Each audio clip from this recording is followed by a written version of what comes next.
कल हम पढ़ा रहे थे पाचन। ठीक है, अगली वीडियो में हम आपको पाचन के बारे में अच्छे से बता दिए हैं। ठीक है, आइए इस वीडियो में हम आपको बताते हैं दांत कितने प्रकार के होते हैं और दंत सूत्र क्या है। ठीक है, चलिए हम आपको बताए थे अगली वीडियो में, थोड़ा सा जिक्र किए थे कि दांत हमारे 4 प्रकार के होते हैं। दांत हमारे 4 प्रकार के होते हैं। कौन कौन सा? पहला हमारा होता है कृंतक। क्या है? कृंतक। दूसरा क्या है? रदनक। क्या है? रदनक। तीसरा क्या है? अग्रचौड़क। अग्रचौड़क। चौथा क्या है? चौड़क। दांत हमारे कितने प्रकार के हो गए? 4 प्रकार के। अब देखिए, कृंतक को हम लोग कहते हैं इंसीजर्स और रदनक को हम लोग क्या कहते हैं? कैनिन्स। अग्रचौड़क को प्रीमोलर, चौड़क को मोलर, इंसीजर को इस आई से डिनोट करते हैं। ठीक है, और इसको यहां से उठा लिया है सी, और ये जो आपका प्रीमोलर है यहां से पी और यहां से एम, पी एम, तो यहां हो जाएगा। अब जहां पी ई लिखा गया है यहां क्या हो जाएगा? P M. अब जो चौड़क है वह क्या है? एम, तो यहां उठा लिया गया है एम। अब देखिए, जो जो दंत सूत्र है आपका, दंत सूत्र क्या है? दांतों की कुल संख्या बराबर आई सी पी एम और एम। देखिए, यह वयस्क मनुष्य की जितनी दांत होती है उन दंत सूत्र किसका है? वयस्क मनुष्य का दंत सूत्र ये है। ठीक है, अब देखिए, वयस्क मनुष्य में जो कृंतक होता है वह ऊपर साइड में 2 होता है, और जो रदनक होता है वह 1 होता है, जो अग्रचौड़क होता है वह 2 होता है, जो चौड़क होता है वह 3 होता है। इनका मान यानी कि कृंतक, रदनक और अग्रचौड़क, चौड़क, इनका मान इसमें रखते हैं तो क्या होता है? आइए देखते हैं।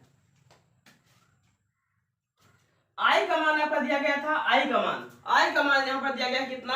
2। यहाँ पर आई के सामने क्या रखेंगे हम लोग? 2। सी का मान कितना दिया गया है? सी का मान दिया गया है 1, तो हम सी का मान कितना रखेंगे? 1। अब पीएम का मान कितना दिया गया है? 2, यहाँ हम रखते हैं पीएम का मान कितना रखेंगे? 2।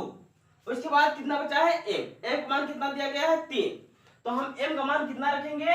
3। अब बटा में आई का मान आपको 2 रखना है, सी का मान आपका जो यहाँ सी दिया है, सी का मान कितना है? 1, पीएम का 2 और एम का 3।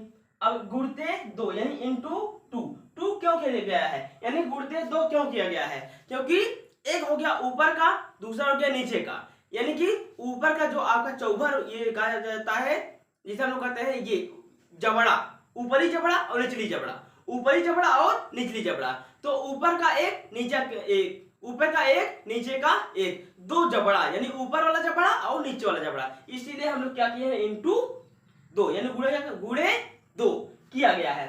तो अब यहां पर भी हम लोग लिखेंगे गुणे 2। अब इसका हम क्या करेंगे? यानी जो यहां दिया गया है इनको हम जोड़ लेंगे। देखिए, 2 यहां है, 1 यहां, 2 1 3, 3 2 5। देखिए, 2 में जो 1 को मिलाएंगे तो 3, 3 में हम 2 को मिलाएंगे 3 2 5, 5 में 3 मिलाएंगे 5 3 8। ऊपर का योग करते हैं तो 8 आता है। अब नीचे का योग करेंगे तब 2 3 4 5 6 7 8। इसी तरीके से नीचे वाला कितना आ गया? 8 गुणते 2। अब क्या हो जाएगा? देखिए, 8 8 कितना हो गया? 16। तो हम लिखेंगे यहां पर 16 गुणते 2, यानी कि 16 दूना कितना हो गया? 32। तो वयस्क मनुष्य के शरीर में दांतों की कुल संख्या कितनी होती है? 32। आइए अब छोटे बच्चों यानी कि शिशुओं की बारी आती है कि उनके मुख में कितना दांत होता है। यह हो गया आपके वयस्क मनुष्य के शरीर में दांतों की संख्या।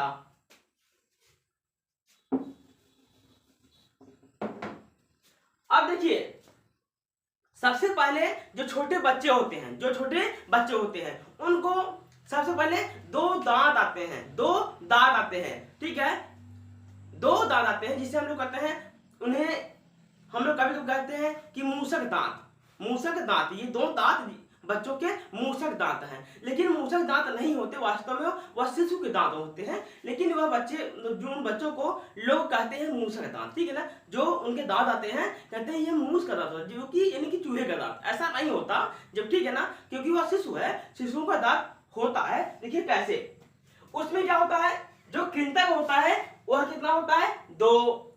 जो रदनक होता है, क्या चीज, रदनक, वह कितना होता है, 1। लेकिन इसमें अग्र चौड़क नहीं होता, अग्र चौड़क से नहीं होता, अग्र चौड़क बाद में आता है, पहले चौड़क आ जाता है, अग्र चौड़क बाद में आता है, चौड़क पहले आ जाता है। अब ऐसे में अब यहाँ पर अब वयस्क नहीं, अब शिशु माना जाएगा, शिशु,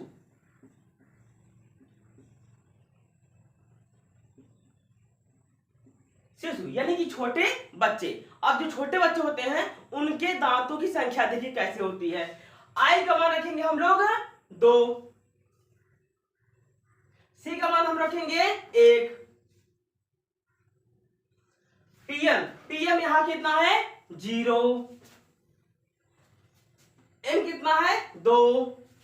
अब इसी क्रियाकलाप को हम आगे करेंगे। आई का मान आपका 2 है, सी का मान आपका 1 है, पीएम का मान दिया है 0 है, और एम का मान आपका 2 है। अब गुणते 2, क्योंकि उनमें भी 2 जबड़े होते हैं।